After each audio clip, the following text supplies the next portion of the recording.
Buenos días, estimados amigos. Espero que hayan traído su lonchera hoy día, porque todo lo que vamos a escuchar del doctor William Vivanco es absolutamente extraordinario.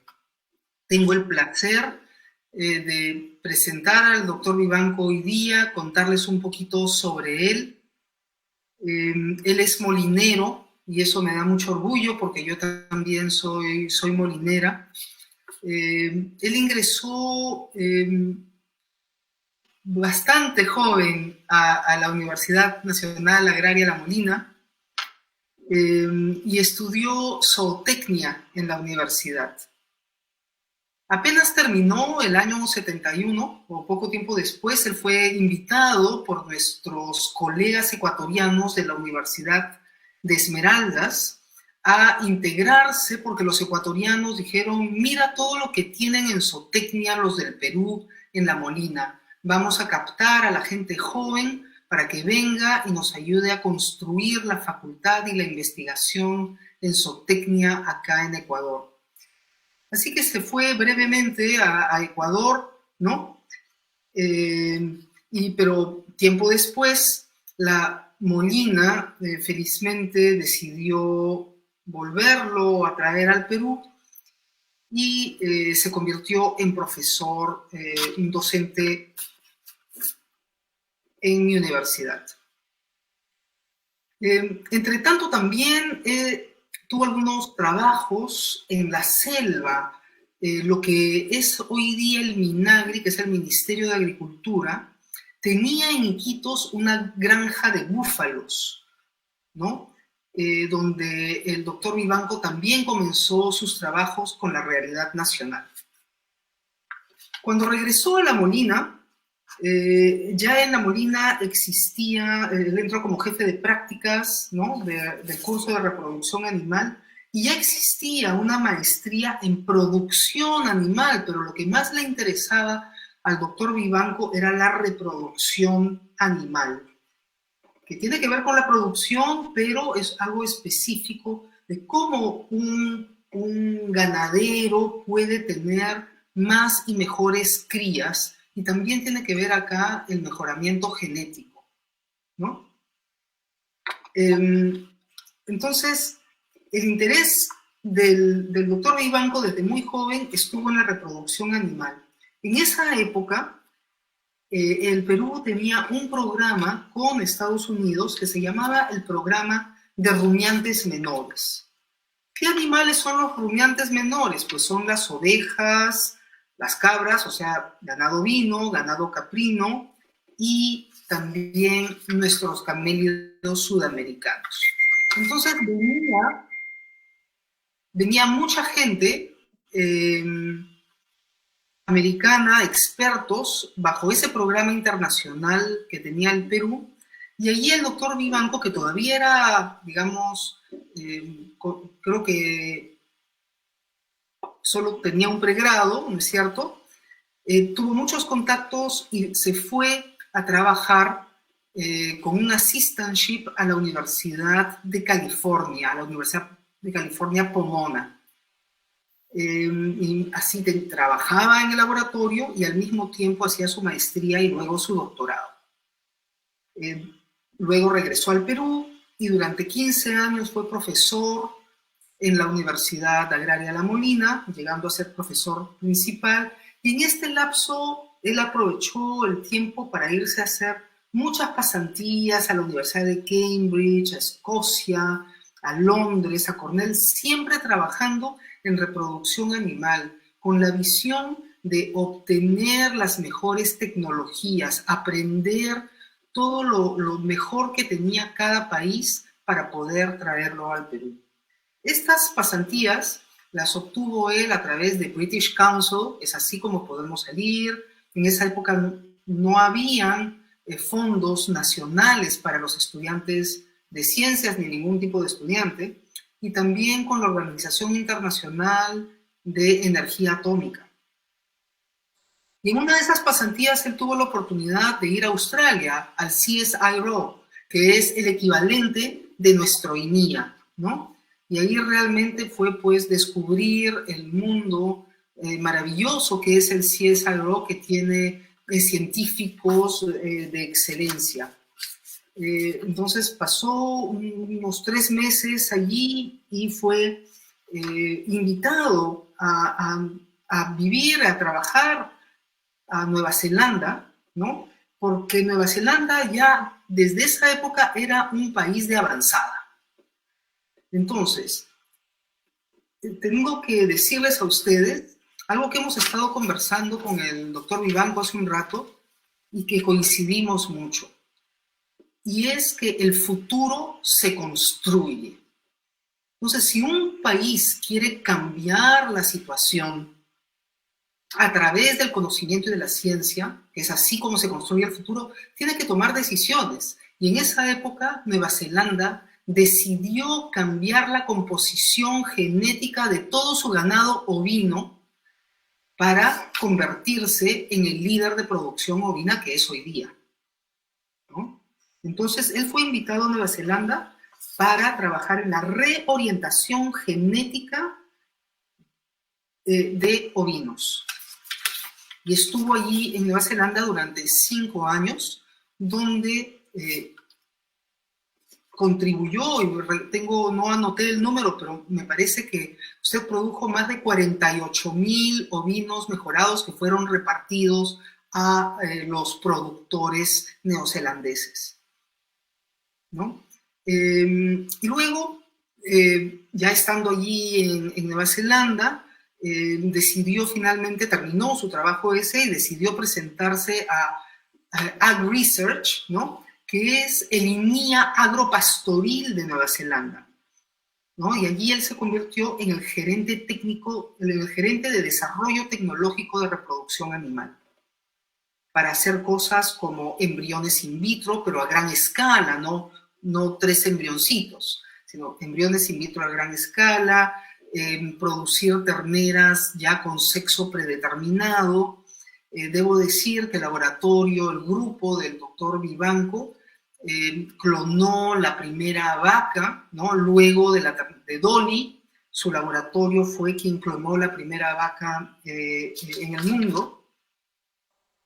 Y bueno, luego de su trabajo, nuevamente se mudó él a Australia, donde fue invitado a instalar un laboratorio ya comercial, ¿no? De biotecnología en el norte de Victoria, ¿no? Para una compañía, me parece que South Pacific Biotechnology, si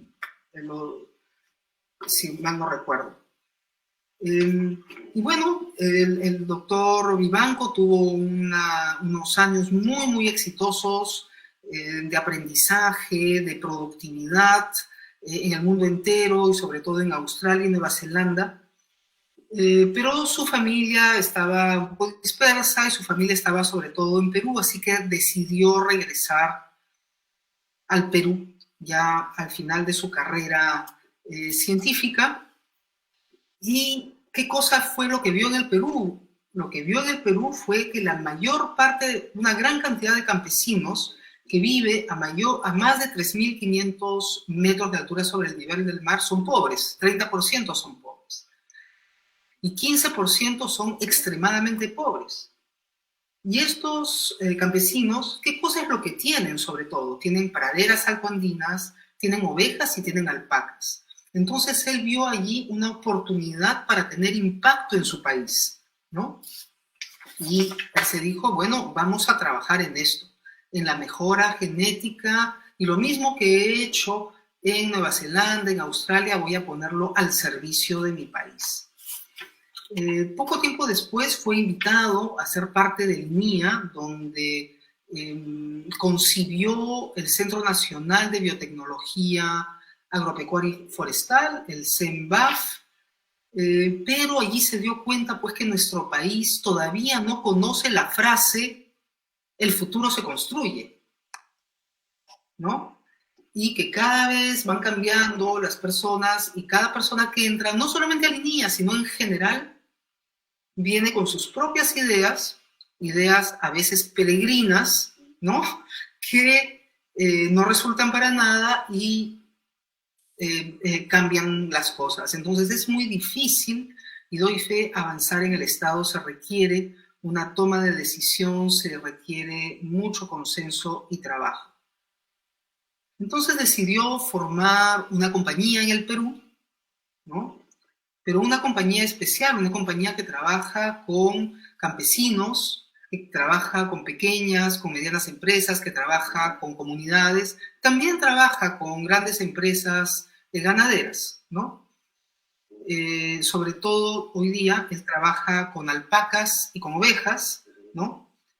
Tenemos la suerte de tenerlo hoy día con nosotros, donde nos va a contar un aspecto más de todas las aventuras que los científicos tenemos en nuestro quehacer. Muchísimas gracias, doctor Vivanco, y lo dejo con nuestro público.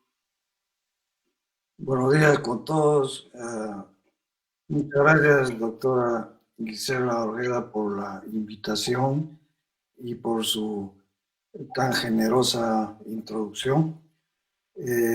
Para mí es un gusto poder compartir unos minutos con todos los asistentes a esta charla para hacerles una descripción de cómo la biotecnología forma parte de la actividad de mejora de la crianza animal. Entonces, vamos a visitar algunos conceptos que muchos estudiantes son del área de matemáticas, de física, etcétera. Por lo tanto, a lo mejor no están familiarizados con ello. Y por lo tanto, voy a hacer una pequeña descripción de algunos conceptos y luego cómo la mejor animal se nutre pues con métodos como la biotecnología para lograr sus objetivos. Entonces vamos a empezar a desarrollar nuestro tema que se llama Innovaciones biotecnológicas en el mejoramiento de las crianzas animales. La producción animal en el Perú tiene dos retos fundamentales. Uno es el de abastecer las necesidades alimenticias de nuestra población, tanto ahora como en el futuro, y el de generar riqueza para que no haya pobreza rural en nuestra población rural. Ellos tienen el mismo derecho de gozar de estándares de vida que gozamos en las ciudades. Entonces, para lograr esas grandes metas, tenemos que mejorar o lograr un aumento en su productividad, en la competitividad de sus empresas y en el aseguramiento de la sostenibilidad de sus actividades. Ningún sistema de baja productividad, o sea, de baja eficiencia de utilización de los recursos fundamentales de suelo, agua y energía, puede ser sostenible en el tiempo. Entonces tenemos que lograr esa eficiencia de parte de nuestras actividades ganaderas. ¿Qué entendemos como productividad? Entendemos como mayor cantidad y mejor calidad de producto por unidad de insumo aplicado por unidad productiva, o sea, insumo como el suelo, el agua, la energía, etc. Pero quien transforma ese insumo en producto es el organismo vivo, o sea, las plantas y los animales. Entonces, la eficiencia de ese organismo vivo para la conversión del insumo en producto es lo que nos interesa mejorar. ¿Y de qué depende esa eficiencia? Depende del diseño de su maquinaria transformadora. ¿Y cuál es su maquinaria? Es su organismo que está diseñado en sus genes. Los genes determinan la capacidad, o sea, del animal para mayor o menor producción, ¿no? La estructura y composición de sus tejidos, lo que confiere la calidad del producto. Entonces, los genes son los que definen tanto la fisiología y los procesos metabólicos de las plantas y animales y su capacidad para resistir enfermedades, para tolerar factores ambientales adversos, para producir, y son pues los genes las fuentes estructurales, funcionales y metabólicas del plan operativo que tiene un organismo vivo. Por lo tanto, si podemos dirigir la eficiencia productiva, si queremos dirigir la eficiencia de la producción, la calidad de producción, la capacidad de estos animales para adaptarse a todos los ambientes, etcétera, tenemos que saber qué genes son los que controlan estas características y cómo podemos aumentar su frecuencia. Entonces la biotecnología juega un rol fundamental en eso, en la identificación de los genes, su expresión y su distribución en la población. En el mejoramiento animal específicamente, ¿no? ¿Cómo juega la tecnología? ¿Qué cosa es mejoramiento animal? Tenemos que entender como mejoramiento animal el arte de combinar genética y reproducción para lograr esos objetivos productivos como incrementos en productividad, en producción, en adaptabilidad, en resistencia a enfermedades, etc. Podríamos definir como que hay dos metodologías, una metodología convencional y otra que se le viene a llamar como metodología moderna. Entonces, el mejoramiento animal bajo una metodología convencional se logra a través de dos procesos fundamentales. Uno que es la identificación en la población de quiénes son los portadores de los genes deseables, de los genes de interés. Y una vez que hemos identificado qué animales son los que portan los genes deseables, vamos a diseminar sus genes en la población, incrementando la frecuencia de dichos genes a través de la utilización de tecnologías reproductivas eficientes. Por eso es que digo que el mejoramiento animal es el arte de combinar la genética y la reproducción. El mejoramiento animal moderno fundamentalmente lo que hace es introducir en estos sistemas tradicionales una nueva herramienta, que es la herramienta biomolecular, que nos da la capacidad de identificar el gen, sus funciones y dónde está localizado en el genoma, y la capacidad de manipularlos, editarlos o incorporarlos en el genoma animal para su subsecuente diseminación a través de los métodos reproductivos avanzados. Entonces, la gran contribución en el mejoramiento animal de todas estas metodologías biomoleculares es aumentar la precisión en la selección de los animales portadores de los genes deseados. Entonces, ese es el reto. ¿Cuál de estos animales es el que está aportando los genes que queremos de mejor finura de la fibra, mayor peso del vellón, mayor resistencia a enfermedades, etc.? Tenemos que ubicar, identificar y luego diseminar. Entonces, con la selección tradicional utilizamos métodos estadísticos, de genética cuantitativa, pero ya con la selección genómica, donde entra a tallar ya las pruebas biomoleculares, agarramos una población de referencia en la cual tenemos que medir toda la variación fenotípica que hay en la característica de interés.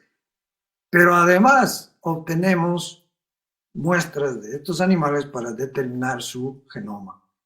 Y entonces podemos ver ya a través de pruebas estadísticas, etcétera, qué animales de alta productividad están correlacionados con esta o esta otra región del genoma, y así poder usar marcadores para identificar con mayor precisión a nuestros animales portadores de genes deseados. Entonces ese es el gran salto entre lo que era el método convencional de genética a lo que es ahora la selección genómica y genética y selección en base a resultados de genómica. Los hitos históricos en el desarrollo biotecnológico son interesantes, ¿no? Prácticamente el mejoramiento genético tanto en plantas como animales de un gran salto cuando Mendel publicó sus trabajos sobre las leyes de la herencia. Entonces ya se comprendía mucho mejor la herencia, la hibridación, la dominancia, etc. Pero su aplicación en las poblaciones no estaba aún viabilizada, sino hasta el trabajo de genética cuantitativa, ¿no? En que han aportado una serie de genetistas, y Jay Lush fue o se le considera para el mejoramiento animal como el padre de toda la metodología de genética cuantitativa para selección animal. Y finalmente vienen pues los marcadores biomoleculares para la selección genómica, y hoy en día la nueva frontera, que es ya la alteración de esos genes, la alteración del genoma, poniendo los genes deseables donde queremos. Entonces ya tenemos trabajos de edición genética como el CRISPR, transgenesis, etc. Entonces, yo puedo trazar mi pedigree en la genética cuantitativa, en la genética de poblaciones, como ustedes pueden ver ahí, ¿no? Desde Castell, desde el año 1867, Sewall, Jay Lush, que es el padre de genética de poblaciones y mejoramiento animal, discípulo de Lush fue Harvey, y discípulo de Harvey Walters, y yo fui discípulo de Walters. Entonces, soy un genetista de pedigree, le digo yo a mis alumnos. Los hitos históricos en la parte genética son también interesantes, los hitos en la parte de la biotecnología reproductiva, porque la genética, para expresarse, tiene que hacerlo a través de la reproducción. O sea, la herencia es debido a la reproducción de los padres y la generación de crías. Entonces, si tenemos grandes métodos para identificar qué animal tiene el mejor gen o los genes más deseables, y no tenemos los métodos para difundir esos genes intensamente en la población, entonces no vamos a mejorar, no vamos a avanzar genéticamente muy rápido. Entonces, a la vez de las técnicas de identificación precisa de genes, necesitamos las técnicas de diseminación masiva de esos genes. La primera práctica, y es hasta hoy en día la tecnología reproductiva más costo efectiva y que ha contribuido enormemente al incremento de la productividad animal, es la inseminación artificial en mamíferos. Lázaro Spallanzani en el año de 1779 era un monje en el Ateneo de Pavía, en Italia, y él hizo su trabajo de inseminación artificial en perros.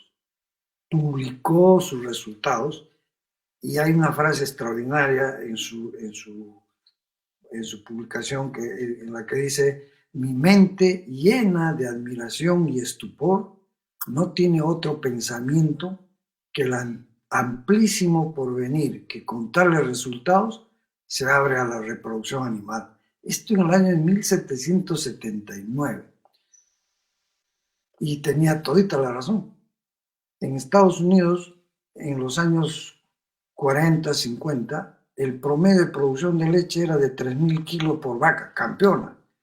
Hoy en día, el promedio es 11.000 kilos de leche, ¿no? Y los extremos en la población están encima de los 20.000 litros de leche. Y eso se ha hecho a través de la selección genética, como genética cuantitativa, la gran parte de ese proceso de selección, pero la diseminación a través de inseminación artificial. Si es que hubiéramos usado inseminación artificial desde que Lázaro Spallanzani la diseñó en el año 1779, imagínense, tendríamos un avance mucho más grande. pero la Iglesia Católica, a través del decreto de Sante Oficio del 25 de marzo de 1897, declaró no lícita la práctica de la inseminación artificial, e incluso en Burdeos se condenó a muerte a un médico en 1880 por usarla.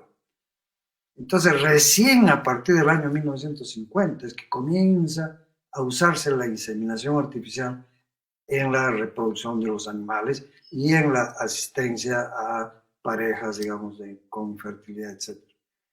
Entonces, un atraso enorme por el oscurantismo de esa época. La otra gran tecnología que ha contribuido al avance genético es la superovulación, producción embrionaria in vivo y transferencia embrionaria. O sea, lo que se trataba era de usar también el lado femenino como fuente genética. Entonces, hasta el momento, lo único que se usaba era el macho como fuente de genes para mejorar a través de la inseminación. Pero con la transferencia embrionaria también se aumenta la presión de selección en la población de hembras y se puede reproducir más crías por hembra selecta. Con monta o con reproducción natural, una vaca produce una cría al año. Con transferencia embrionaria, una vaca produce 40 crías por año. O sea, sí hubo un gran progreso, pero donde viene el gran salto es cuando la producción de embriones ya no se hace in vivo dentro de la vaca, sino que ya se hace la cosecha de ovocitos, se hace la fertilización in vitro y se transfieren embriones que han sido logrados en el laboratorio, ¿no? Y ese es otro de los grandes hitos. Entonces, con fertilización in vitro, una vaca fácilmente puede producir más de 100 crías al año. Entonces, la presión de selección en la población de hembras puede ser muy alta también. Luego viene la contribución grande de la criopreservación de gametos y embriones, ¿no? Fundamentalmente hecha por el grupo de Cambridge y en Inglaterra, ¿no? Wilmot, Ronson, Polch, son los grandes diseñadores de todos los sistemas de congelación de gametos y de embriones. Dicho sea de paso, acabamos nosotros de lograr la primera cría, producto de embrión criopreservado en alpacas, ¿no? Que ha nacido recién este año. ¿Por qué? Porque estamos extrapolando todas las tecnologías que se han desarrollado para vacunos, para ovinos, al camélido, que fue postergado pues en la investigación por muchas décadas, ¿no? Entonces, estamos trabajando y desarrollando estas tecnologías para ellos también. Toda la tecnología de colección de ovocitos, fertilización y cultivo embrionario in vitro ha sido trabajada en muchos sitios, pero fundamentalmente en Nueva Zelanda, en AgResearch, que ya lo mencionó la doctora Ojeda. Otro gran hito es el sexado del semen. O sea, nosotros ahora podemos predeterminar el sexo de la cría antes de su concepción. Hacemos la separación de los espermatozoides X e Y y luego fecundamos a la vaca solamente con espermatozoide X o solamente con espermatozoide Y si queremos obtener solo machos o solo hembras. Entonces, otro gran hito en la biotecnología animal. Luego viene las tecnologías de avanzada de hoy en día, ¿no? A partir del año 2000, prácticamente tiene 2 décadas todo esto, que es la micromanipulación de embriones, donde también trabajos en Estados Unidos, Nueva Zelanda e Inglaterra son los pioneros en estos avances. Entonces, estamos hablando de biopsias a los embriones para determinar su sexo, bisección de los embriones para clonarlos, o sea, la clonación verdadera se hace al partir un embrión en dos, se produce de un solo genoma, hay dos crías, ¿no es cierto?, idénticas. La inseminación intracitoplasmática y el gran salto, ¿no?, hecho por el Roslin Institute con la clonación de Dolly, es que podemos reprogramar células somáticas que están especializadas, una célula de piel, una célula de glándula mamal, etcétera, la podemos reprogramar y volverla totipotente y luego usarla como núcleo de un ovocito nucleado y retratar o copiar a un individuo, cosa que se considera que era imposible antes. Entonces ahora sí es posible clonar individuos. Otro gran avance es la reproducción juvenil, o sea, todo el proceso normal es de que una hembra o un macho llegue a la pubertad y post-pubertad, a la madurez sexual y luego se reproduzca. Pero si nosotros podemos hacerlo reproducir mucho antes, vamos a hacer mucho mayor progreso genético, porque vamos a ver más adelante en el denominador está de la ecuación de progreso genético, está en el intervalo generacional. Entonces, mientras más viejo es el padre, más grande es el denominador y por lo tanto menos progreso genético. Y por lo tanto, si hacemos reproducir a animales jóvenes, podemos lograrlo. Esto se logra con la producción de embriones in vitro. Podemos reproducir, fabricar crías de fetos si le sacamos los ovocitos a los fetos. O sea que imagínense el salto en intervalo generacional.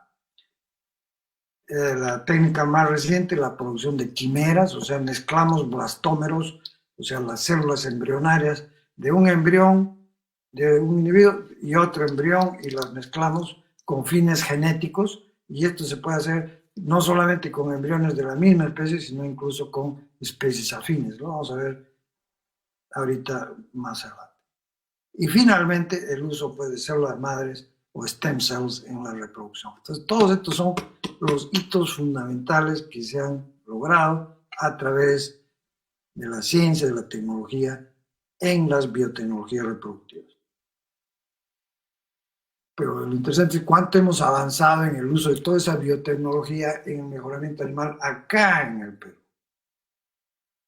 Entonces, en los sistemas intensivos de producción, sobre todo en la costa,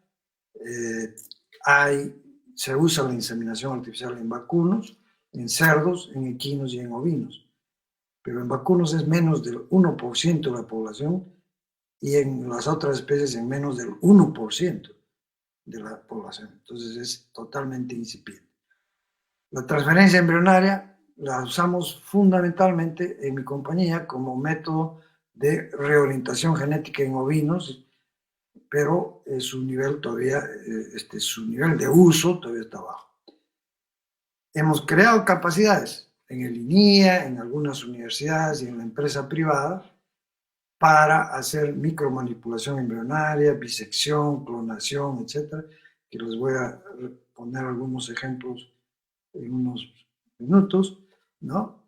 Y también en el Perú se usa semen de toros que han sido seleccionados por selección genómica en el extranjero, pero no se hace selección genética todavía genómica aquí en el Perú, ni en vacunos, ni en alpacas, etc. O sea que se necesita desarrollar todos los marcadores, etc.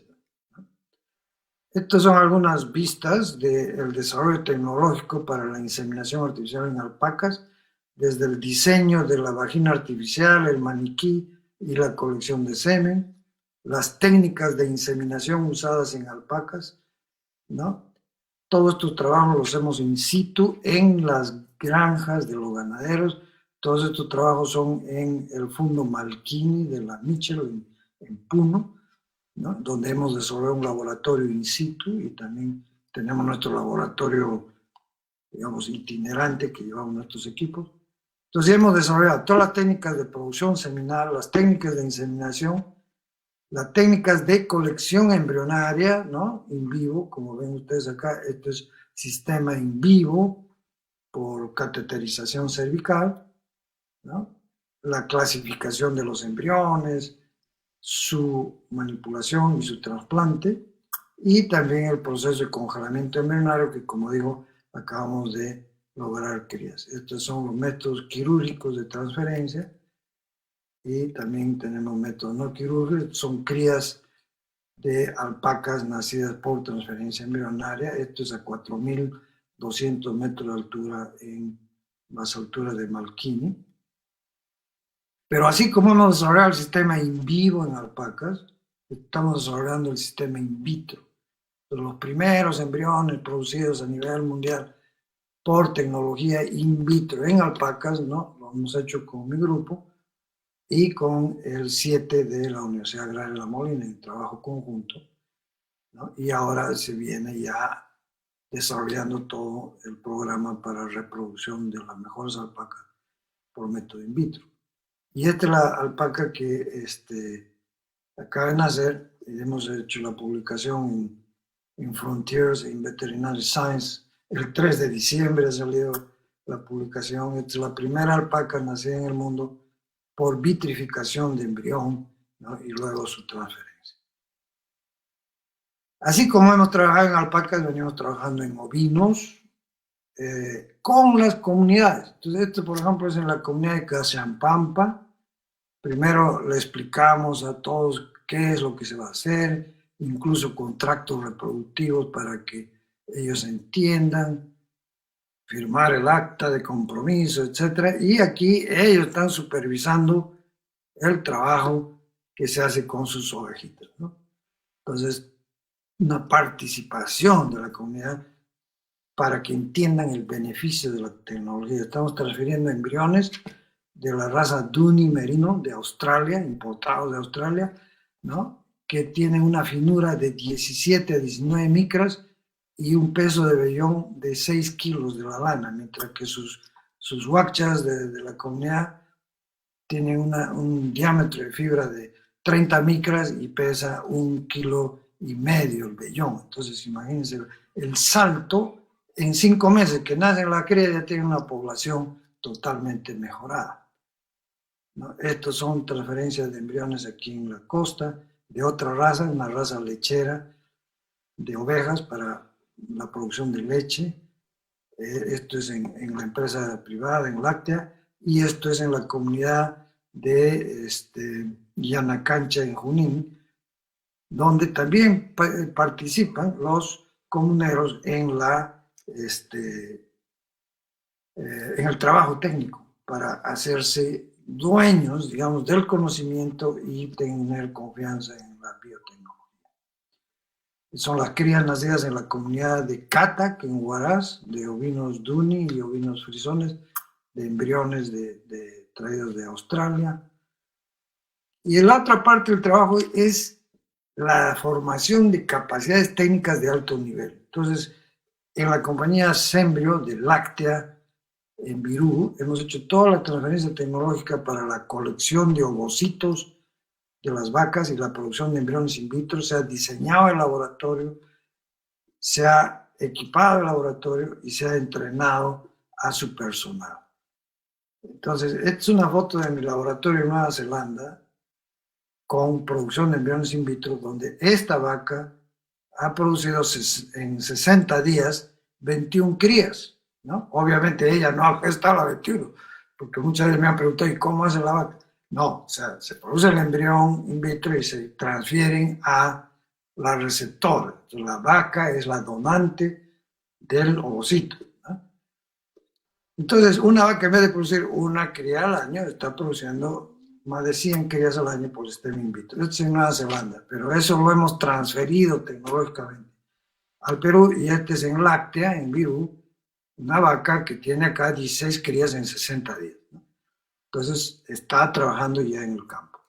Este es el método de bisección embrionaria para producir gemelos idénticos, ¿no? Como método de clonación embrionaria. Esta es una pareja de clones en Láctea, ¿no? Nuestra primera pareja de clones idénticos, ¿no? Y esto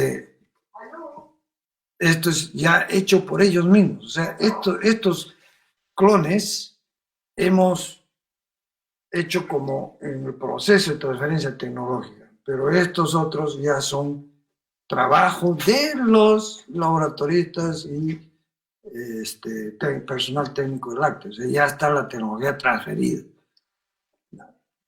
En la separación de espermatozoides X e Y por citometría de flujo hemos sido también los pioneros en Nueva Zelanda. Este es en mi laboratorio en Nueva Zelanda en los años 90, 99, con un sintómetro flujo, y fuimos los primeros en producir la primera ternera nacida en el mundo por sexaje de espermatozoides, o sea, ya predeterminado su sexo, ¿no? En el año 95. Entonces esta tecnología ahora está siendo usada a nivel mundial. La clonación, como les dije, se parecía pues una tecnología imposible en mamíferos, ¿no? ¿Por qué? Porque ya todas las células están codificadas y especializadas. Entonces, si yo me corto las uñas, lo que me va a crecer es una uña, no me va a crecer un hígado, ¿no? ¿Por qué? Porque está codificada para hacer tal tejido. Pues el trabajo de Wilmot en el Roslin Institute de Escocia demostró que uno podía desprogramar a esas células, ¿no? A través de unos cultivos celulares, y luego esas células somáticas que tienen la carga 2N, o sea, toda la carga cromosómica, se le pone a un ovocito al cual se le ha sacado su núcleo N y se le reemplaza con un núcleo 2N, que es la célula somática del donante. ¿Y qué cosa nace? Una copia del individuo donante. Bueno, eso fue Dolly, y nosotros produjimos Elsie, que es esta, que es la copia de Lady, ¿no? Y luego produjimos Elsie 2, Elsie 3, 4, 5 y 6, y ya el método de clonación es un método rutinario, y acá tenemos a Elizabeth, que llegamos a producir 40 copias de ella, ¿no? Pero igual, eso es Nueva Zelanda. Ahora esto es en el Perú. Esta es una vaca Holstein campeona de la compañía láctea, ¿no? En Virú. Esta es la original y esta es su copia, ¿no? Entonces ya la tecnología ha sido transferida a láctea para que lo use en su sistema de mejoramiento. Y acaba de nacer este domingo 6 de diciembre, la copia de esta vaca, campeona Brown Swiss, campeona del Perú, Brown Swiss, de láctea, que producía 60 kilos diarios de leche, la vaca. Y afortunadamente guardamos células de la granulosa ovárica de esta vaca, congeladas, de la cual hemos desarrollado líneas de células para clonación, y resulta que la vaca murió y ahora ha resucitado el 6 de diciembre porque esta es su copia. Entonces, Suprema 1 y esta es la Suprema 2. ¿Y quiénes han hecho esa copia?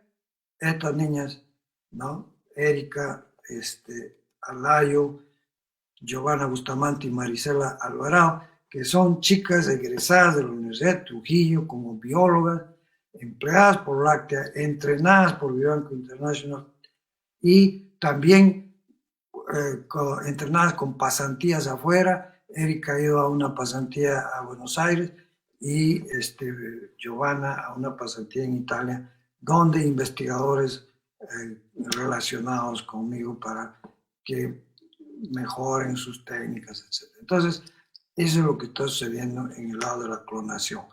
Y dice, bueno, ¿por qué clonar? Porque acá tienen ustedes el progreso genético de una población con selección genética, ¿no?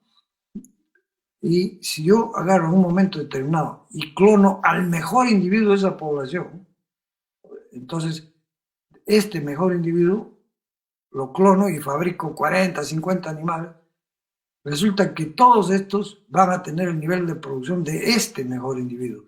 Entonces salté todo esto, ¿no?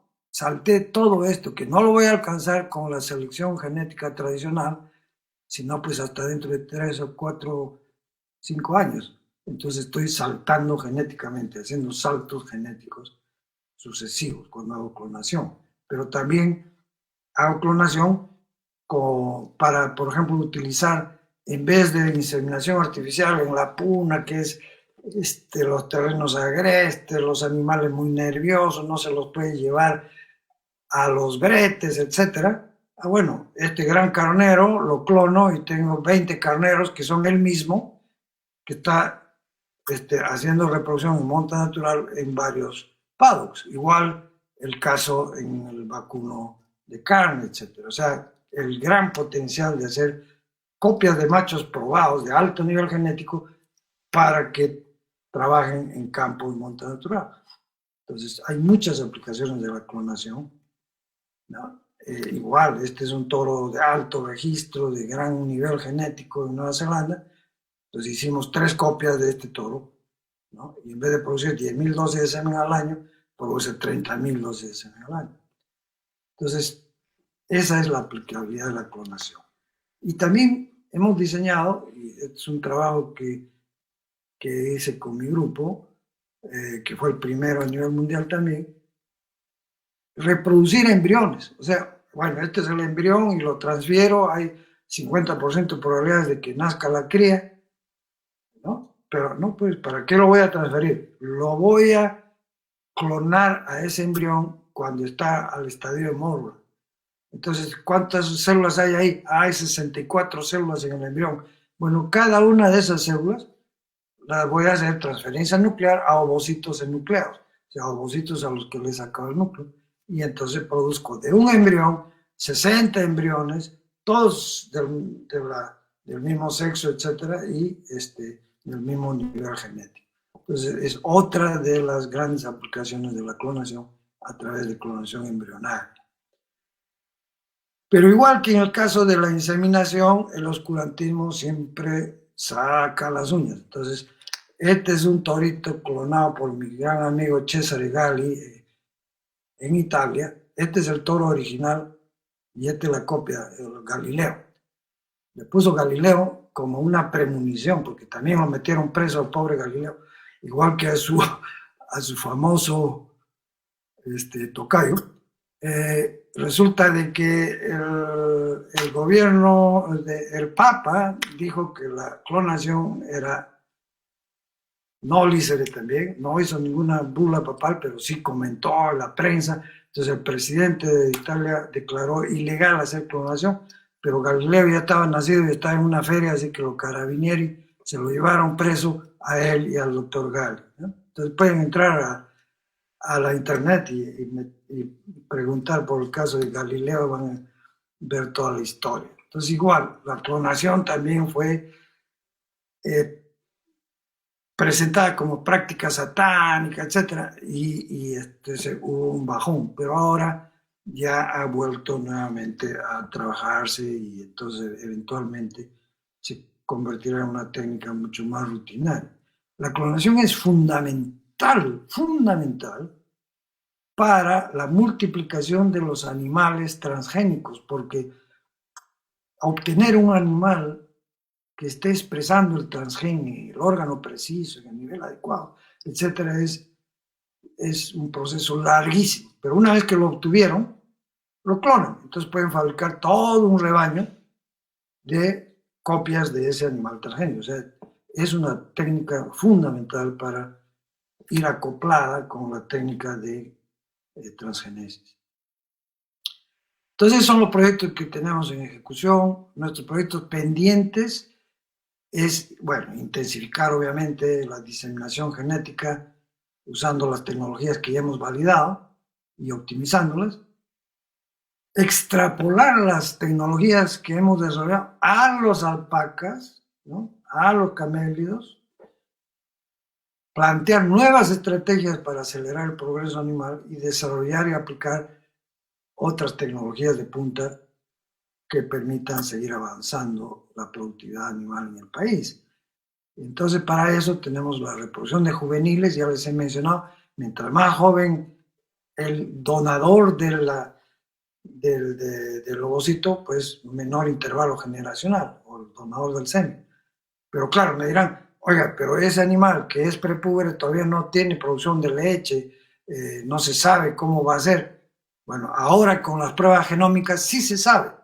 Entonces le puedo sacar una muestra a una ternera de 2 meses y sé que tiene o no tiene los genes de interés. Si los tiene, entonces puedo usar esa ternera como donadora de ovocitos para producir crías, ¿no? Este concepto lo hemos demostrado en Nueva Zelanda muy bien. Entonces acá tienen ustedes, para los que no están familiarizados con lo que es los factores que afectan la ganancia genética, ¿no? Los factores que afectan es la intensidad de selección. ¿Qué quiere decir? Solamente le doy chance de reproducirse a los mejores, alta intensidad. Precisión de selección, ¿cómo encuentro a los mejores? Con pruebas genómicas, además de la genética cuantitativa, más preciso. ¿Y hay variabilidad? Sí hay variabilidad, porque entonces puedo escoger. Todo eso influye en forma positiva. Mayor intensidad, mayor precisión, mayor variabilidad, más progreso genético. Pero el denominador, el cuco acá, es el intervalo generacional, y para eso la producción de embriones in vitro es pues extraordinaria, ¿no? Porque puedo reproducir animales prepúberos, ¿no? Y que tiene una tremenda influencia en el progreso genético, ¿no? Todo este espacio de acá es el salto debido al menor intervalo generacional. Para eso se hacen biopsias de los embriones, y la biopsia de los embriones no solamente se hace para hacer la prueba genómica, sino también para determinar su paternidad, y también para o certificar su paternidad, y también para determinar su sexo, ¿no? Estos son los primeros toros nacidos en el mundo, crías de terneras de 2 meses, ¿no? Este es en Ruacura en el año 95. El otro gran reto, pues, es el uso de la biotecnología moderna, ¿no? Además de las pruebas genómicas, además de la prueba de paternidad, que ya es el uso de biología molecular, tenemos todavía el reto de adaptar animales a los cambios climáticos, resolver limitaciones fisiológicas en algunos animales, por ejemplo, en alpacas. En toros de un eyaculado ustedes producen 200 dosis de semen. En alpacas de un eyaculado se producen 10 dosis de semen a lo más, con suerte. Entonces no se puede hacer masivamente inseminación artificial, hay una limitación fisiológica. Tenemos que resolverla. Podemos, sí, a través de biotecnología moderna, ¿no? Conferir resistencia, inmunidad a enfermedades, por supuesto, y aumentar la rentabilidad produciendo productos especiales. O sea, el establo, el rebaño, etcétera, no solamente puede producir productos animales, comestibles o lanas, qué sé yo, sino también puede producir proteínas especiales de altísimo valor, dándole una rentabilidad enorme a la producción animal. ¿Y cómo? Porque tenemos un bioreactor que se llama la ubre. Ahí le pones cualquier ingrediente, si tiene la codificación genética adecuada, te va a producir lo que quieras. Entonces, eso es lo que es el futuro, que tenemos que planificarlo, ¿no? Y usar todas las herramientas disponibles. Y la herramienta más poderosa ahora se llama biotecnología moderna. Entonces podemos editar genes y podemos hacer modificaciones genéticas, adicionando copias de genes, eliminando o bloqueando genes indeseables, o introduciendo genes de una especie a otra. Y eso es lo que ya se viene haciendo.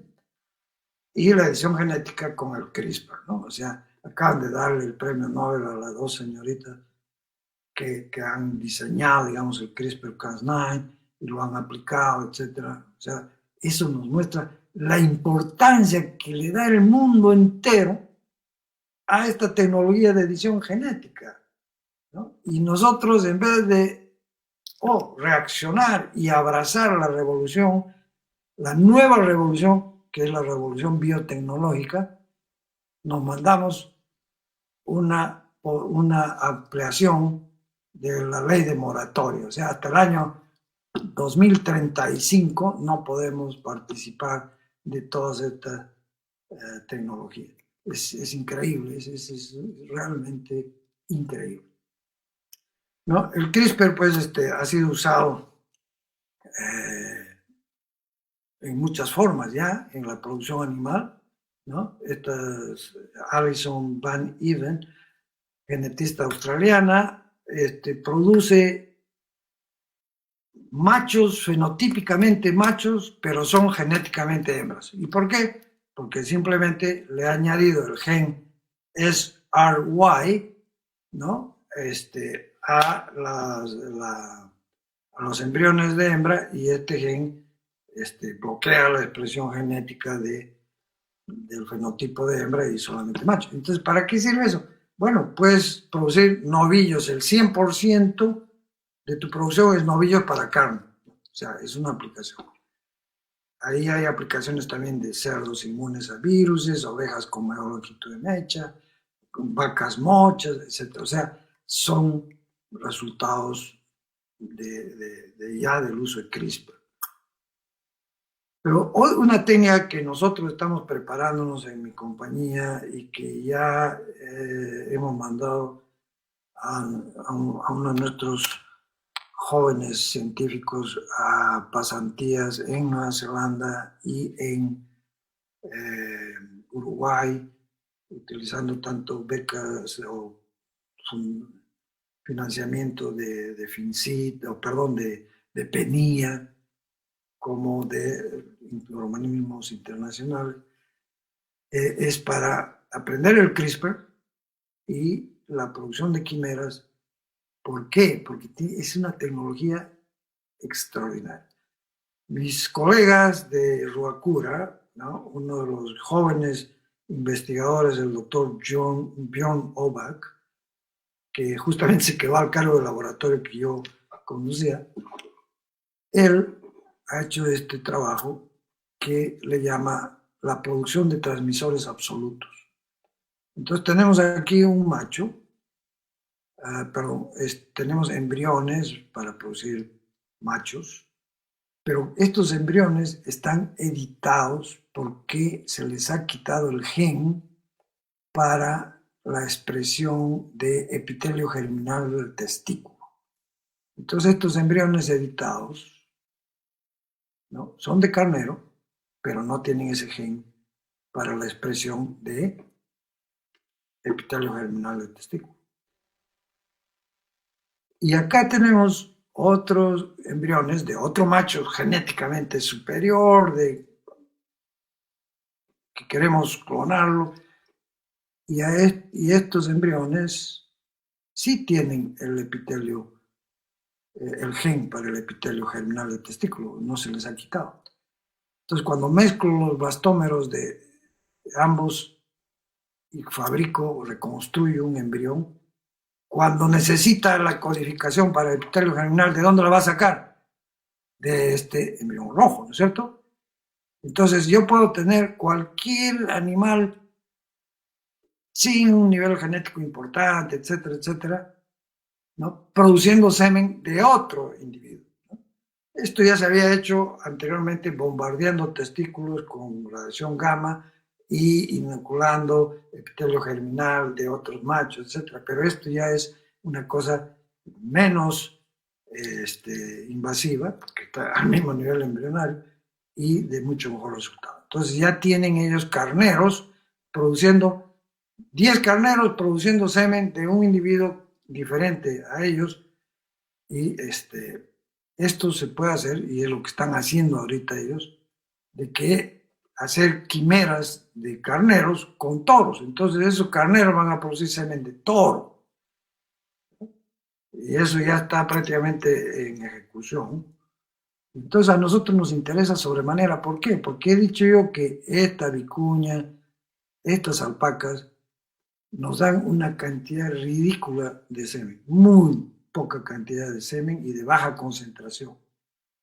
¿Por qué? Porque tienen unos testículos pequeñitos y no tienen una gran actividad de espermatogénesis.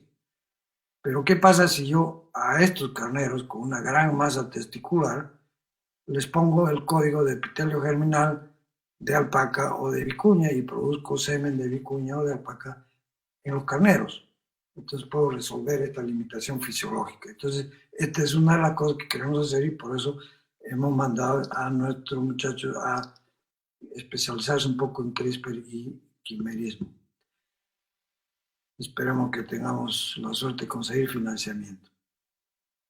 Lo otro es la modificación genética, que ya les han hablado a ustedes bastante, los conferencistas que me han precedido.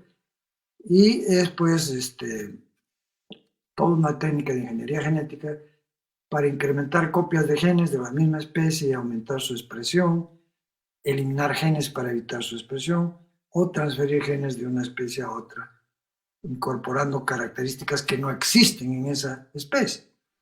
Entonces, estos animales contienen un nuevo ADN en sus células germinales y pueden pasar esas características a su descendencia. Eso es una línea transgénica.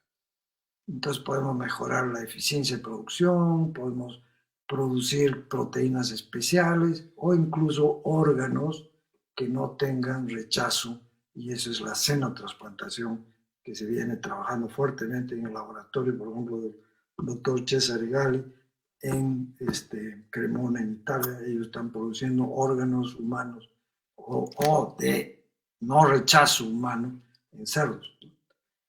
Entonces, éxitos relevantes en modificación genética a nivel mundial, esto, por supuesto, aumentando el número de copias del gen para hormona de crecimiento, ¿no? Creo que el doctor Scotto les ha mostrado incluso fotografías de vacas o de carneros, etcétera. O sea, se está trabajando con esto.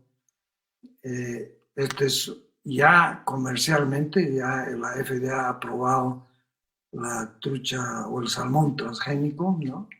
Este es uno normal y este tiene la mayor cantidad de copias de hormona de crecimiento, entonces crece mucho más rápido y mucho más grande.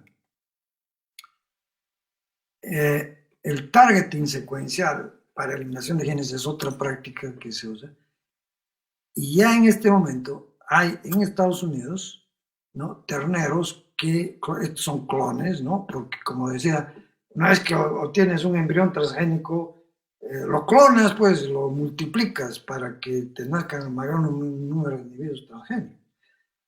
O clonas el individuo transgénico que ya te ha nacido. Entonces, esto es en la Universidad de Iowa. Estos animales no pueden enfermarse de la enfermedad de vaca loca. ¿Por qué? Porque no producen priones. Entonces no se puede replicar el virus de la vaca loca. Y así como se ha hecho esto, se ha trabajado en la China con cabras que tampoco se enferman con lo que sería la enfermedad de la oveja loca, que es el scrape, que es muy similar a la patología esta esponjoforme del cerebro, que se le dice la vaca loca. Entonces se puede trabajar eso, ¿no? Uso de animales como bioreactores. Este es otro tremendo potencial de la transgenesis, ¿no? La ubre, la glándula mamaria, puede fabricar cualquier proteína de acuerdo al código que nosotros le estemos poniendo. Entonces, en Nueva Zelanda hemos desarrollado estas vacas que le hemos puesto el gen reconstructo con lo que queremos transmitir a los cultivos de células somáticas, le sacamos el núcleo al ovocito, ponemos el núcleo a través de inyección celular y se desarrolla el embrión y nace este animal que ya tiene incorporado el transgén. Y entonces esto reemplaza a toda la tremenda batería de bioreactores que se tienen que hacer si uno quisiera producir esas proteínas en sistemas no biológicos. Entonces, nosotros en Nueva Zelanda se está produciendo mielina, proteína básica, que es fundamental para el tratamiento de múltiple esclerosis. ¿Dónde? En la ubre de estas vacas, ¿no? ¿Por qué? Porque se le ha hecho ese transgén, ¿no? Igual en la China se está produciendo leche humana en vacas lecheras, ¿no? O sea, leche maternizada humana. Lo mismo en el INTE en Argentina han logrado también un transgén de este tipo, igual en UK y Rusia. O sea, son 3 grupos de animales que están produciendo leche humanizada, maternizada humana, por transgenesis. Tal vez lo más increíble ha sido el trabajo de Nexia en Canadá, en que las cabras producen su leche y en la leche tienen la fibra igual que la tela de araña, o sea, le han pasado el gen de producción de fibra de tela de araña. Entonces, la tela de araña es la fibra más resistente del planeta Tierra.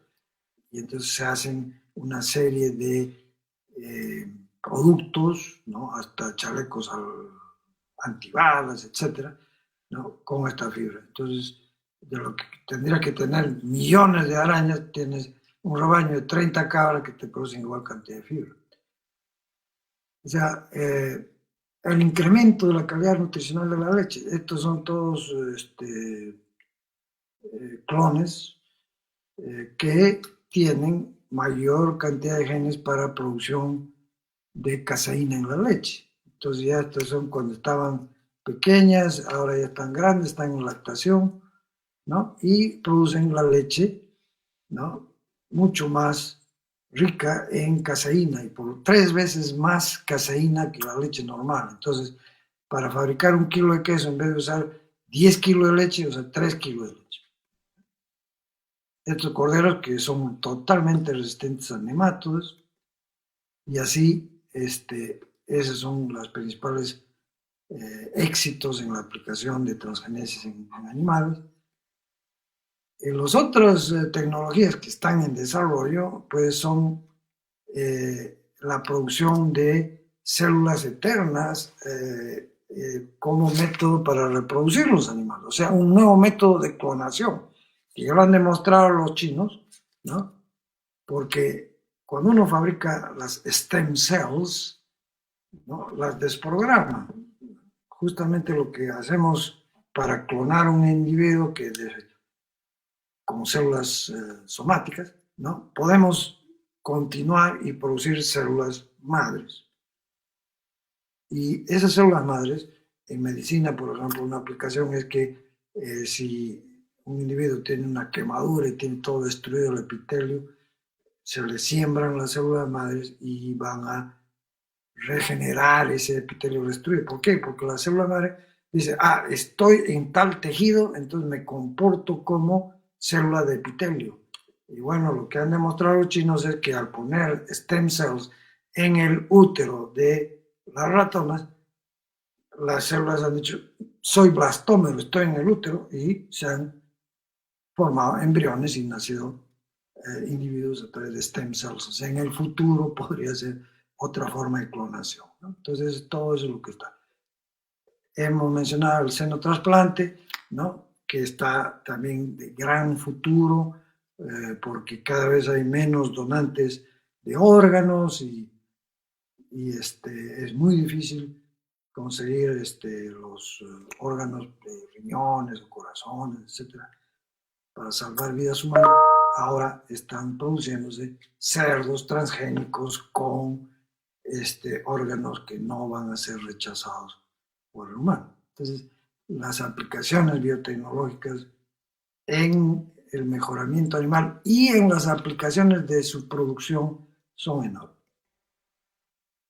Ahora, no se ha registrado caso alguno de cualquier naturaleza en que animales genéticamente modificados o productos de animales genéticamente modificados hayan causado daños a la salud o al medio ambiente o a la biodiversidad.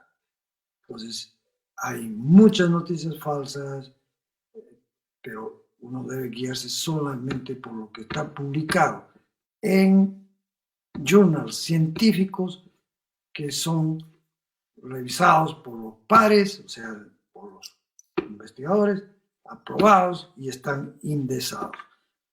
Ahí está lo que es la ciencia. Todo el resto que sale en Google o en los memes o en los WhatsApps, eso es desinformación y no deben ustedes hacer caso de esas cosas. Entonces la biotecnología ha tenido pues un gran rol desde la inseminación artificial, tiene y seguirá teniendo un rol fundamental en el mejoramiento genético de la producción animal. Y su desarrollo y aplicación en el Perú debe ser estimulado por el Estado, en vez de dar leyes que la bloqueen y que la paralicen. Estimular más bien, ¿no? Y proporcionar fondos concursables, sobre todo a pequeñas que podamos participar empresa privada a esos fondos para construir centros tecnológicos en todo el país, ¿no? Pasantías para los muchachos y apoyo a los programas educativos para nuestros jóvenes. Entonces, con eso ya dejo abierta la discusión, si ustedes tienen alguna pregunta. Muchas gracias por su atención.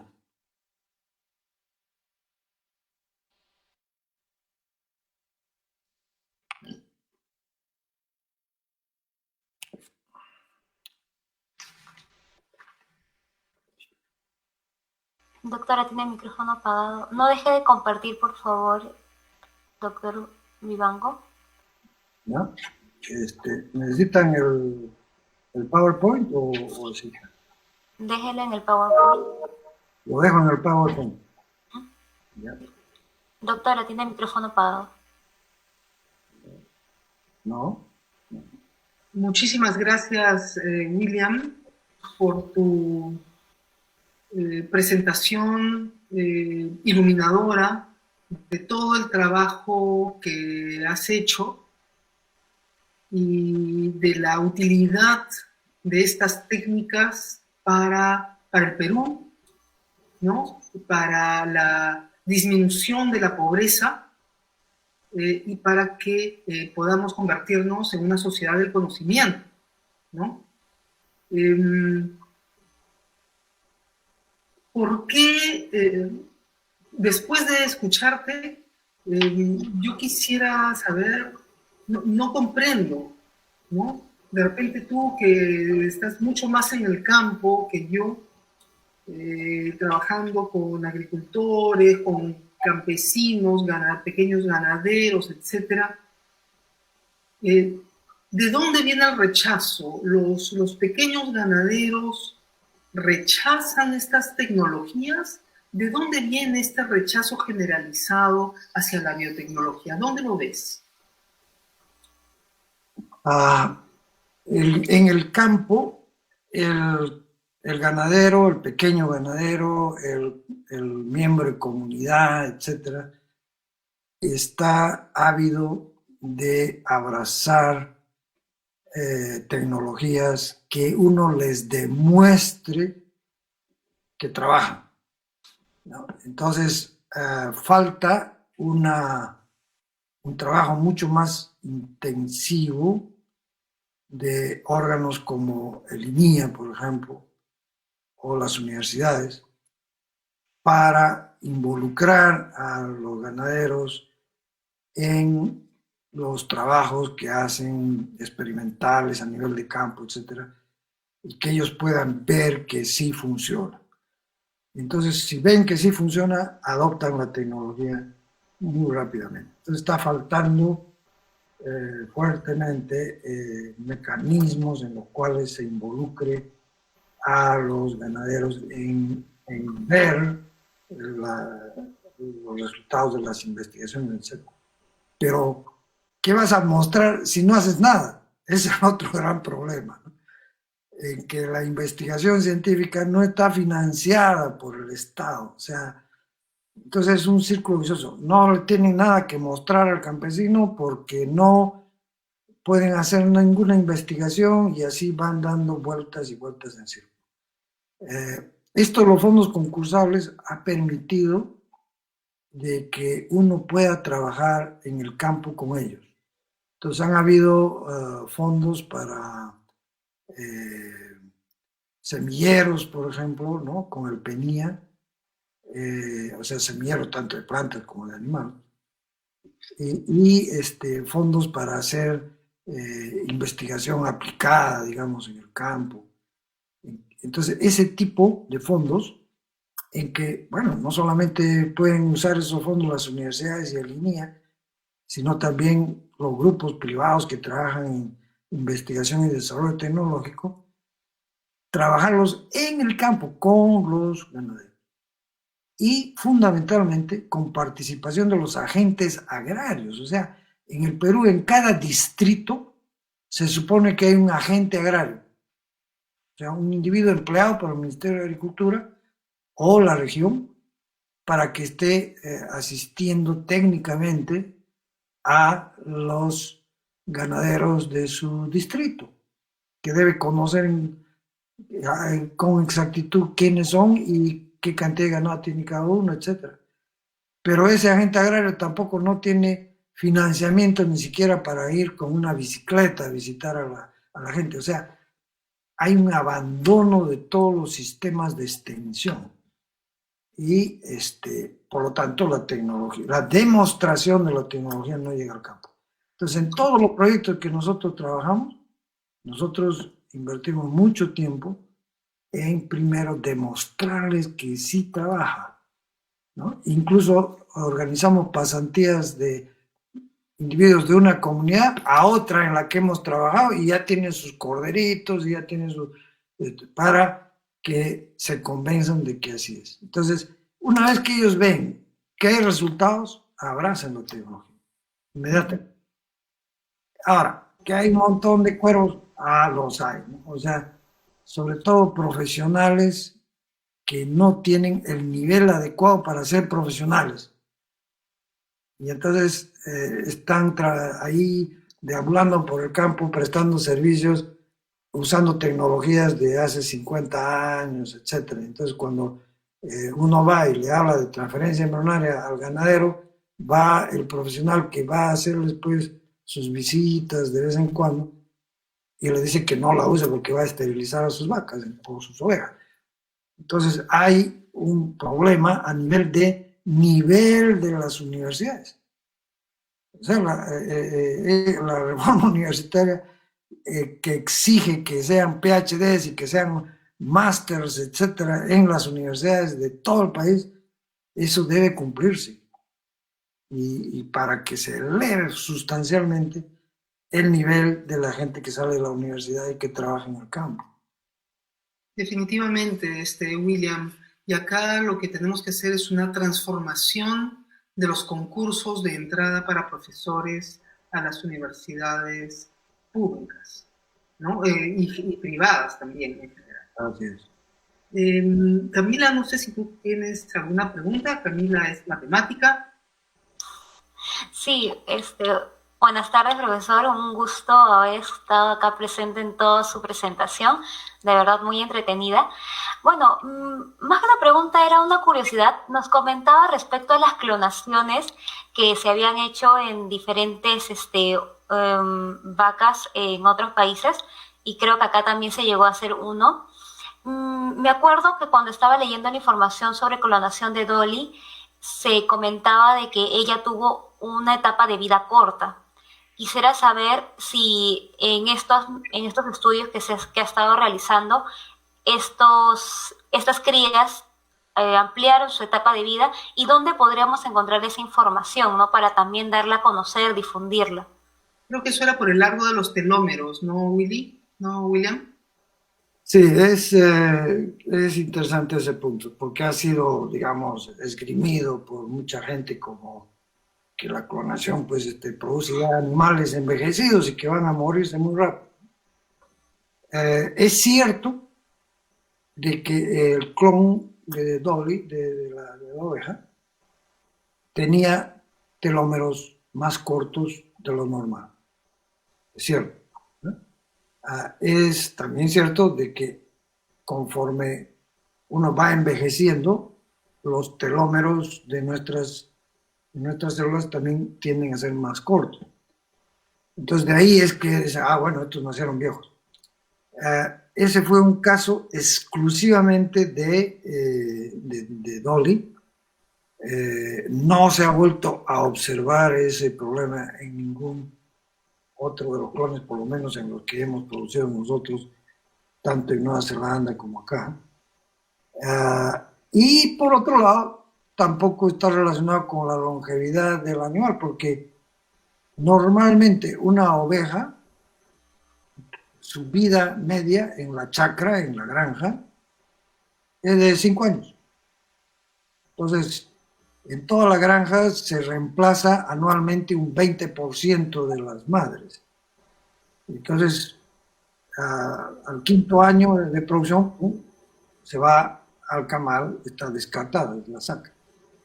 Y Dolly ha vivido 5 años y no se ha muerto de muerte natural o porque estaba viejita o tenía que andar en muletas, sino por decisión del instituto de sacrificarla. ¿Por qué? Porque había desarrollado artritis debido a que estaba permanentemente en piso de cemento, húmedo, ¿no?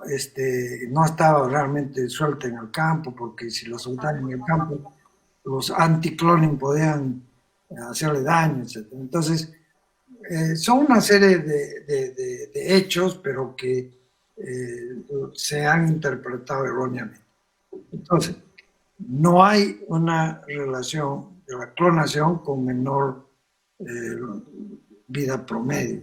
Los clones que hemos producido en Nueva Zelanda, las vacas que hemos clonado de LC1, LC2, todos los clones de Lady, han vivido hasta que yo me he venido acá al Perú, o sea, desde el año 96 hasta el año 2007, ¿no?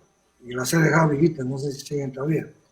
Entonces, no hay una correlación entre la clonación y la expectancia de vida del Y ahora, así, es que tenemos que pasar a las preguntas de los asistentes, porque como nos hemos extendido en tiempo, mira, tenemos una pregunta aquí de mi apreciada amiga Verónica Zapata Gotelli. Me gusta mucho que esté viendo, ella es economista, no es bióloga, y ella dice, escuché de alguna empresa de fibra de alpaca que el problema de competitividad con otras fibras, de cabra, por ejemplo, ahora ya no era la finura de la fibra, sino la posibilidad de eliminar, reducir el grosor del pelo medular. ¿Eso requiere modificación genética o es mejoramiento? Primera pregunta, ¿se ha trabajado algo en este tema en el Perú? ¿Cuánto tiempo tomaría lograrlo? Ok, gracias por la pregunta. En la fibra de alpacas, un parámetro de importancia es el diámetro de la fibra, ¿no? Definitivamente no ha dejado de ser importante, sigue siendo importante. Mientras más fibra es una lana, es más apreciada y más valiosa, ¿no? O sea, esa característica se tiene que mantener en los programas de selección genética, ¿no? Pero el otro factor que en realidad no afecta muchísimo a los camélidos, sobre todo a la alpaca, es la presencia de esos pelos medulados, que se miden a través de un carácter que se le llama el nivel de confort. Entonces ahora se ha introducido entre los parámetros de selección lo que se llama el nivel de confort. ¿Qué cosa quiere decir eso? Eliminar esos pelos medulados. ¿Están gobernados genéticamente su presencia? Sí está gobernado genéticamente su presencia. ¿Está determinada cuánta es la influencia genética? No está bien determinada todavía. En cambio, en la finura sí sabemos, o sea, la heredabilidad que mide cuánto de la diferencia entre dos individuos en un carácter en particular se debe a sus genes, o sea, la heredabilidad. En el caso de la finura de la fibra es bastante alta, es más de 40%, o sea que con selección genética se puede afinar muy rápidamente, siempre y cuando se haga un buen programa de selección, ¿cierto? En el caso de la presencia de fibras medulares, todavía no hay estimados de heredabilidad lo suficientemente confiables, pero ya se está midiendo su presencia en el vellón para eliminar, o sea, disminuir totalmente la presencia de esas fibras medulares. ¿Y por qué es malo tener eso? Porque para poder usar la prenda, ¿no?, hecha con fibra de alpaca directamente a la piel. Si ustedes compran una chompa de cachemira, de cashmere, se lo pueden usar directamente sobre la piel, no tiene ninguna incomodidad que les pica y qué sé yo.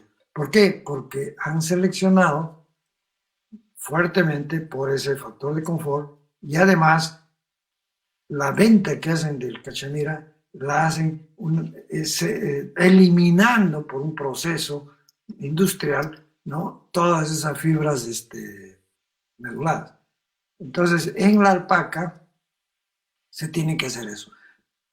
Trabajar mucho en determinar la heredabilidad de ese carácter y luego seleccionar contra esa característica. Ahora, por método de selección tradicional, en base a genética cuantitativa, el progreso genético es más lento que si tuviéramos marcadores biomoleculares, marcadores genéticos, para ver qué animales son los portadores de esa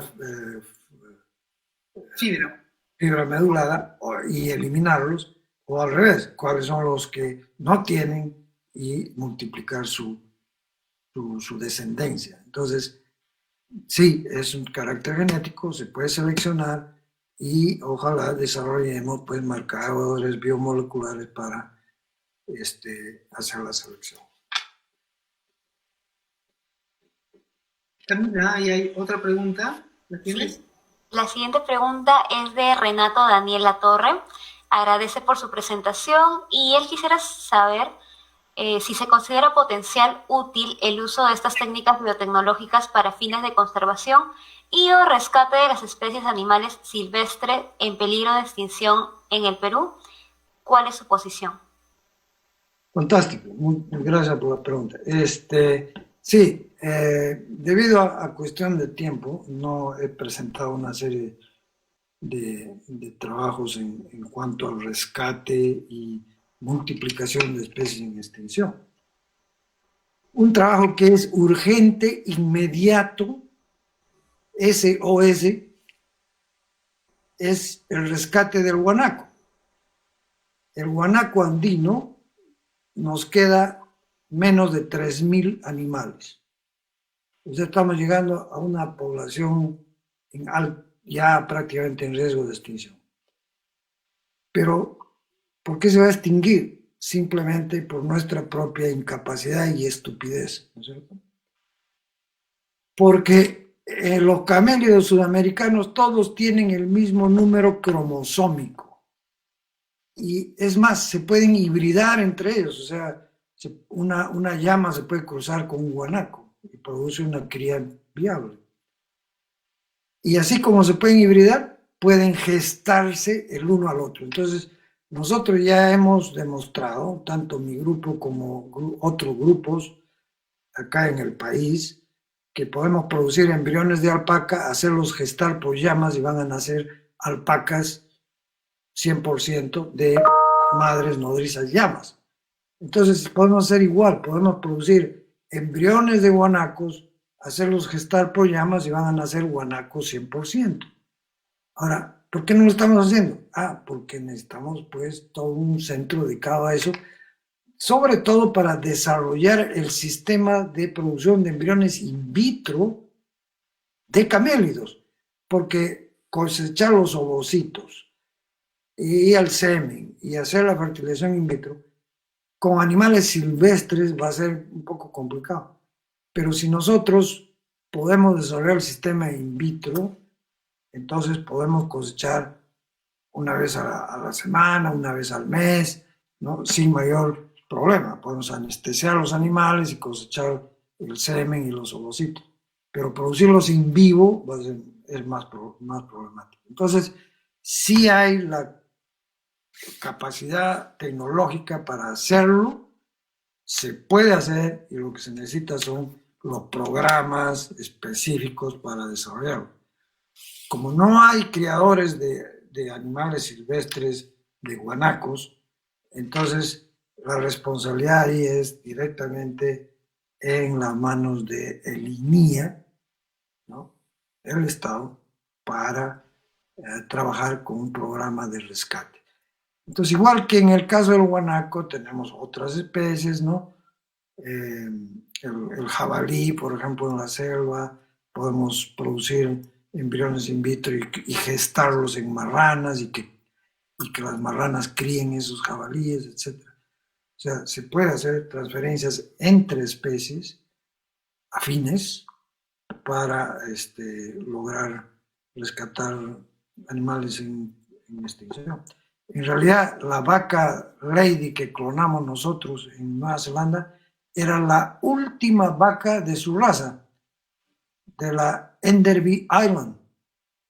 Y ya es toda una novela contarles cómo se rescató ese animal, etcétera, pero fue a través de la clonación que logramos reproducir esa vaca en 10, 12 vacas y luego a cada una de esas ponerle semen de toros diferentes y rescatar la raza. Entonces sí es importante. Ahora, para hacer bancos genéticos, obviamente, o sea, que todo el mundo se rasga la vestidura, que ganado criollo está desapareciendo, etcétera. Bueno, es hora de que hayan en el INIA bancos criogénicos o las universidades de provincias, ¿no? Bancos criogénicos donde tengamos células somáticas, embriones y semen de todas las líneas de ganado criollo que podamos identificar con las pruebas genómicas. Entonces, ya esta línea es esta línea es aquella, y tener todo el material genético guardado en tanque de nitrógeno líquido para poder asegurarnos que podemos usar ese material genético en el futuro.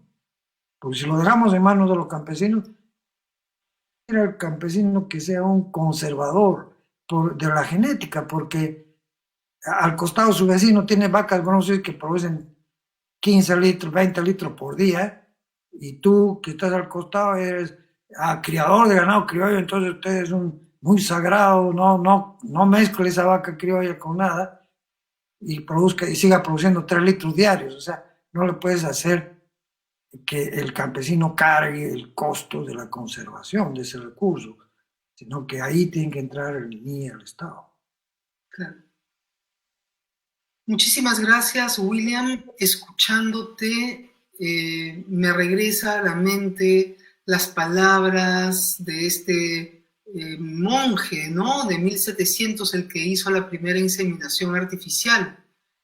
Y tengo el mismo sentimiento que él, ¿no? O sea, pasan delante de mis ojos, de mi cabeza, todas las cosas maravillosas que podríamos hacer en el Perú para el desarrollo de nuestro país, para utilizar toda la potencia de nuestra biodiversidad enorme, los genes extraordinarios que tenemos allí, que lamentablemente aún por esta ceguera tal vez, ¿no? Que hay de políticos, de tomadores de decisión, el Perú todavía no apuesta por una sociedad del conocimiento. Tenemos que acelerar sin duda la reforma universitaria, hacerla más profunda, mucho más profunda, para transformar a las personas que estudian la función de la universidad. Muchísimas gracias, William. Gracias a ustedes por invitarme y a toda la audiencia por su paciencia de escucharme. Muchas gracias. Muchas gracias, doctor Henry, por acompañarnos hoy. A todos los asistentes también. Y bueno, hoy cerraríamos el webinar STEM para Todos, la importancia de la biotecnología, con la invitación a que busquemos información verídica, que comprobemos siempre las fuentes y que estemos siempre buscando apoyo de la investigación aquí en nuestro país.